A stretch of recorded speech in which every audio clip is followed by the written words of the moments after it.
Section 10 of The Scarlet Letter by Nathaniel Hawthorne. Chapter 7. The Governor's Hall.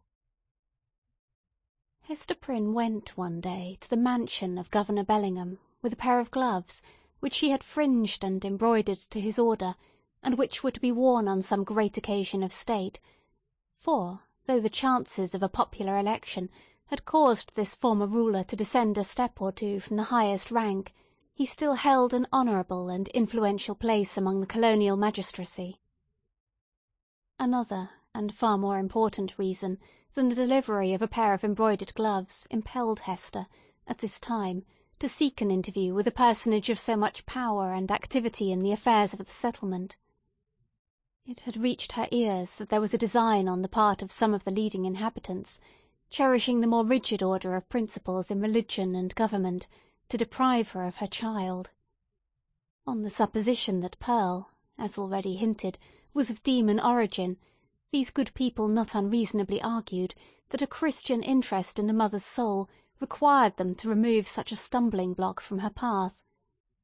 If the child, on the other hand, were really capable of moral and religious growth, and possessed the elements of ultimate salvation, then, surely, it would enjoy all the fairer prospect of these advantages by being transferred to wiser and better guardianship than Hester Prynne's. Among those who promoted the design, Governor Bellingham was said to be one of the most busy. It may appear singular, and indeed not a little ludicrous, that an affair of this kind, which in later days would have been referred to no higher jurisdiction than that of the select men of the town, should then have been a question publicly discussed, and on which statesmen of eminence took sides. At that epoch of pristine simplicity, however, matters of even slighter public interest, and of far less intrinsic weight than the welfare of Hester and her child, were strangely mixed up with the deliberations of legislators and acts of state. The period was hardly, if at all, earlier than that of our story, when a dispute concerning the right of property in a pig not only caused a fierce and bitter contest in the legislative body of the colony, but resulted in an important modification of the framework itself of the legislature. Full of concern, therefore, but so conscious of her own right that it seemed scarcely an unequal match between the public, on one side, and a lonely woman, backed by the sympathies of nature, on the other, Hester Prynne set forth from her solitary cottage. Little Pearl was, of course, her companion. She was now of an age to run lightly along by her mother's side, and, constantly in motion from morn till sunset, could have accomplished a much longer journey than that before her. Often, nevertheless, more from caprice than necessity, she demanded to be taken up in arms, but was soon as imperious to be set down again, and frisked onward before Hester on the grassy pathway, with many a harmless trip and tumble. We have spoken of Pearl's rich and luxuriant beauty, a beauty that shone with deep and vivid tints, a bright complexion, eyes possessing intensity both of depth and glow, and hair already of a deep glossy brown, and which, in after years, would be nearly akin to black. There was fire in her, and throughout her she seemed the unpremeditated offshoot of a passionate moment. Her mother, in contriving the child's garb, had allowed the gorgeous tendencies of her imagination their full play, arraying her in a crimson velvet tunic of a peculiar cut, abundantly embroidered with fantasies and flourishes of gold thread.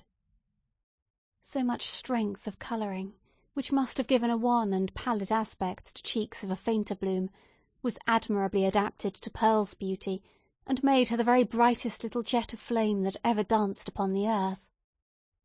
But it was a remarkable attribute of this garb, and indeed of the child's whole appearance, that it irresistibly and inevitably reminded the beholder of the token which Hester Prynne was doomed to wear upon her bosom. It was the Scarlet Letter in another form, the Scarlet Letter endowed with life. The mother herself, as if the red ignominy was so deeply scorched into her brain that all her conceptions assumed its form, had carefully wrought out the similitude, lavishing many hours of morbid ingenuity to create an analogy between the object of her affection and the emblem of her guilt and torture. But, in truth, Pearl was the one as well as the other, and only in consequence of that identity had Hester contrived so perfectly to represent the Scarlet Letter in her appearance. As the two wayfarers came within the precincts of the town, the children of the Puritans looked up from their play, or what passed for play with those sombre little urchins, and spake gravely one to another. "Behold, verily, there is the woman of the Scarlet Letter, and, of a truth, moreover, there is the likeness of the Scarlet Letter running along by her side. Come, therefore, and let us fling mud at them." But Pearl, who was a dauntless child, after frowning, stamping her foot, and shaking her little hand with a variety of threatening gestures, suddenly made a rush at the knot of her enemies, and put them all to flight. She resembled, in her fierce pursuit of them, an infant pestilence, the scarlet fever, or some such half-fledged angel of judgment, whose mission was to punish the sins of the rising generation. She screamed and shouted too, with a terrific volume of sound, which, doubtless, caused the hearts of the fugitives to quake within them. The victory accomplished, Pearl returned quietly to her mother, and looked up, smiling, into her face. Without further adventure they reached the dwelling of Governor Bellingham. This was a large wooden house, built in a fashion of which there are specimens still extant in the streets of our older towns, now moss-grown, crumbling to decay, and melancholy at heart with the many sorrowful or joyful occurrences, remembered or forgotten, that have happened and passed away within their dusky chambers. Then, however, there was the freshness of the passing year on its exterior, and the cheerfulness, gleaming forth from the sunny windows, of a human habitation into which death had never entered. It had, indeed, a very cheery aspect, the walls being overspread with a kind of stucco in which fragments of broken glass were plentifully intermixed, so that, when the sunshine fell aslantwise over the front of the edifice, it glittered and sparkled as if diamonds had been flung against it by the double handful. The brilliancy might have befitted Aladdin's palace, rather than the mansion of a grave old Puritan ruler. It was further decorated with strange and seemingly cabalistic figures and diagrams, suitable to the quaint taste of the age, which had been drawn in the stucco when newly laid on, and had now grown hard and durable, for the admiration of after-times. Pearl, looking at this bright wonder of a house, began to caper and dance, and imperatively required that the whole breadth of sunshine should be stripped off its front, and given her to play with. "No, my little Pearl," said her mother, "thou must gather thine own sunshine. I have none to give thee." They approached the door, which was of an arched form and flanked on each side by a narrow tower or projection of the edifice, in both of which were lattice windows, with wooden shutters to close over them at need. Lifting the iron hammer that hung at the portal, Hester Prynne gave a summons, which was answered by one of the governor's bond-servants, a free-born Englishman, but now 7 years a slave. During that term he was to be the property of his master, and as much a commodity of bargain and sale as an ox or a joint-stool. The serf wore the blue coat, which was the customary garb of serving-men of that period, and long before, in the old hereditary halls of England. "Is the worshipful Governor Bellingham within?" inquired Hester. "Yea, forsooth," replied the bond-servant, staring with wide-open eyes at the Scarlet Letter, which, being a newcomer in the country, he had never before seen. "Yea, his honourable worship is within, but he hath a godly minister or two with him, and likewise a leech. Ye may not see his worship now." "Nevertheless, I will enter," answered Hester Prynne, and the bond-servant, perhaps judging from the decision of her air, and the glittering symbol in her bosom, that she was a great lady in the land, offered no opposition. So the mother and little Pearl were admitted into the hall of entrance. With many variations, suggested by the nature of his building materials, diversity of climate, and different mode of social life, Governor Bellingham had planned his new habitation after the residences of gentlemen of fair estate in his native land. Here, then, was a wide and reasonably lofty hall, extending through the whole depth of the house, and forming a medium of general communication, more or less directly, with all the other apartments. At one extremity this spacious room was lighted by the windows of the two towers, which formed a small recess on either side of the portal. At the other end, though partly muffled by a curtain, it was more powerfully illuminated by one of those embowed hall windows which we read of in old books, and which was provided with a deep and cushioned seat. Here on the cushion lay a folio tome, probably of the Chronicles of England, or other such substantial literature, even as, in our own days, we scatter gilded volumes on the centre-table, to be turned over by the casual guest.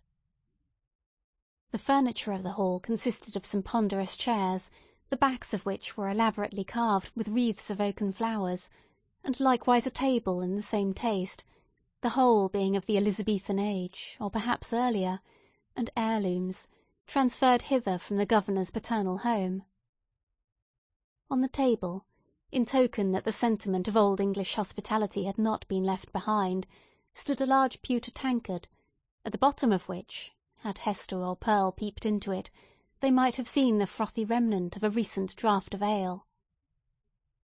On the wall hung a row of portraits, representing the forefathers of the Bellingham lineage, some with armour on their breasts, and others with stately ruffs and robes of peace. All were characterized by the sternness and severity which old portraits so invariably put on, as if they were the ghosts, rather than the pictures, of departed worthies, and were gazing with harsh and intolerant criticism at the pursuits and enjoyments of living men. At about the centre of the oaken panels that lined the hall was suspended a suit of mail, not, like the pictures, an ancestral relic, but of the most modern date, for it had been manufactured by a skilful armourer in London the same year in which Governor Bellingham came over to New England. There was a steel headpiece, a cuirass, a gorget, and greaves, with a pair of gauntlets and a sword hanging beneath, all, and especially the helmet and breastplate, so highly burnished as to glow with white radiance and scatter an illumination everywhere about on the floor. This bright panoply was not meant for mere idle show, but had been worn by the governor on many a solemn muster and training field, and had glittered, moreover, at the head of a regiment in the Pequot War. For, though bred a lawyer, and accustomed to speak of Bacon, Coke, Noy, and Finch as his professional associates, the exigencies of this new country had transformed Governor Bellingham into a soldier, as well as a statesman and ruler. Little Pearl, who was as greatly pleased with the gleaming armour as she had been with the glittering frontispiece of the house, spent some time looking into the polished mirror of the breastplate. "Mother!" cried she, "I see you here! Look! Look!" Hester looked, by way of humouring the child, and she saw that, owing to the peculiar effect of this convex mirror, the scarlet letter was represented in exaggerated and gigantic proportions, so as to be greatly the most prominent feature of her appearance. In truth, she seemed absolutely hidden behind it. Pearl pointed upward, also, at a similar picture in the headpiece, smiling at her mother, with the elfish intelligence that was so familiar an expression on her small physiognomy. That look of naughty merriment was likewise reflected in the mirror, with so much breadth and intensity of effect, that it made Hester Prynne feel as if it could not be the image of her own child, but of an imp who was seeking to mould itself into Pearl's shape. "Come along, Pearl," said she, drawing her away. "Come and look into this fair garden. It may be we shall see flowers there, more beautiful ones than we find in the woods." Pearl accordingly ran to the bow window at the farther end of the hall, and looked along the vista of a garden walk, carpeted with closely shaven grass, and bordered with some rude and immature attempt at shrubbery. But the proprietor appeared already to have relinquished, as hopeless, the effort to perpetuate on this side of the Atlantic, in a hard soil and amid the close struggle for subsistence, the native English taste for ornamental gardening. Cabbages grew in plain sight, and a pumpkin vine, rooted at some distance, had run across the intervening space, and deposited one of its gigantic products directly beneath the hall window, as if to warn the governor that this great lump of vegetable gold was as rich an ornament as New England earth would offer him. There were a few rose bushes, however, and a number of apple trees, probably the descendants of those planted by the Reverend Mr. Blackstone, the first settler of the peninsula, that half-mythological personage who rides through our early annals seated on the back of a bull. Pearl, seeing the rose bushes, began to cry for a red rose, and would not be pacified. "Hush, child, hush," said her mother earnestly. "Do not cry, dear little Pearl. I hear voices in the garden. The governor is coming, and gentlemen along with him." In fact, down the vista of the garden avenue, a number of persons were seen approaching towards the house.